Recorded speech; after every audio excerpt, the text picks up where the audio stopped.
इस कहानी के लेखक है डॉक्टर मयूर Nagare. Camp fire part 2। Rahul की कहानी सुनकर सब हैरान हो गए। राजू के माथे पर पसीना साफ दिखाई दे रहा था। राजू कहता है, चलो अब आगे की कहानी कौन सुनाएगा, या मैं खुद सुनाऊं। बाकी के दोस्त उसे कहानी सुनाने को कहते हैं और राजू बताने लगता है। तो ये कहानी लगभग मैं हाई स्कूल में था तब की है। मैं हर गर्मियों की छुट्टियों में अपने मामा के गांव जाया करता था। मेरे मामा का लड़का और मैं हम उम्र के थे, तो हमारी बड़ी बनती थी। मामा, मैं और मामा का लड़का हम अक्सर खेत में नॉनवेज बनाते और खाना खाने के बाद सोने के लिए घर आया करते थे। मामा के खेत के बगल से ही ट्रेन की पी गुजरी थी। रात के समय काले अंधेरे में ट्रेन के डिब्बों की रोशनी देखना बड़ा मोहित करने वाला था। मुझे यह दृश्य देखना बड़ा पसंद था। मामा और नानी ने हम दोनों को एक हिदायत दी थी कि रात को खेत के पास से जाने वाली ट्रेन की पटरी के पास तुम्हें पीछे से कोई भी आवाज दे तो कुछ भी हो, पीछे मुड़कर कभी मत देखना, चाहे आवाज किसी भी अपने करीबी की ही क्यों ना हो।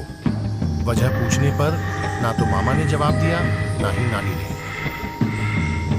एक रात हमारा ऐसे ही नॉनवेज खाने का प्रोग्राम फिक्स हुआ। खाना बनाया, मामा का लड़का कुएं से पानी निकाला और मैंने सब्जी टेस्ट की। हम सब्जी में नमक डालना भूल गए। बिना नमक का खाना खाना संभव नहीं था। मैंने यह बात मामा को बताई और खेत से घर जाने के लिए निकल पड़ा।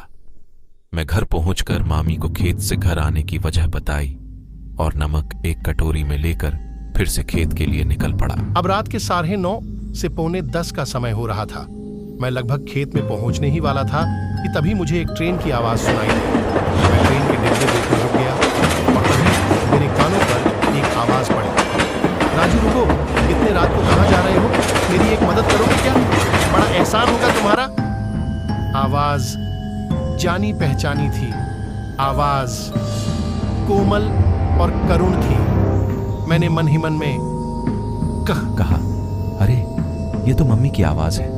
मैं पीछे मुड़ने ही वाला था, पर मुझे नानी की बात याद आ गई। चाहे कुछ भी हो, पटरी के पास तुम्हें किसी की भी अपने की आवाज आए, पीछे मुड़ना मत। मुझे सुनाई देने वाली आवाज धीरे धीरे अब गुस्सैल और डरावनी होती जा रही थी।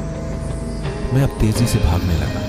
मैं तब तक भागा जब तक मैं मामा जी के पास ना पहुंच जाता। मेरा पूरा शरीर पसीने से भीग गया था। मेरी छाती लोहार के भांते की तरह ऊपर नीचे हो रही थी। सुबह मैं मामा, मामी और नानी की रात की आपबीती बताई तो नानी ने बताया कि बहुत सालों पहले एक लाड़की की लाश अपने खेत के पास मिली थी। पुलिस आई और छानबीन की, पर कुछ हाथ नहीं मिला। लाड़की का कमर से नीचे का हिस्सा गायब था। पुलिस ने इसे रेल से कटने से लाड़ के ऐसा बताया।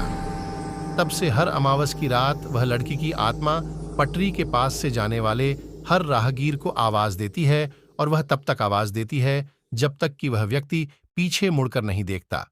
पीछे मुड़ने के बाद वह लड़की की आत्मा मेरे पैर कहाँ हैं ऐसा पूछती है। उसके सवाल का जवाब न मिलने पर लड़की की आत्मा उस राहगीर को भी 2 हिस्सों में काटकर मार डालती है। मैंने नानी को इससे बचने का तरीका पूछा तो नानी ने कहा, तरीका वही जो तुमने कल रात किया। पटरी के पास कोई कितनी भी बार आवाज दे, बिल्कुल पीछे नहीं देखना और नहीं उसके सवालों का जवाब देना। मेरा दिल यह सोचकर आज भी घबराता है कि अगर मैंने उस रात उस आवाज सुनकर पीछे मुड़ गया होता तो क्या होता। ये कहानियां सिर्फ विनोद हेतु नहीं हैं, बल्कि वे एक संदेश भी देती हैं कि असली डर वही होता है जो हमारी आत्मा को बाधित करता है। कभी कभी हमारी कल्पना हमारे वास्तव से ज्यादा भयावह होती है। हमारे चैनल को सब्सक्राइब करें और बिना डरे देखिए एक दिल दहलाने वाली कहानी।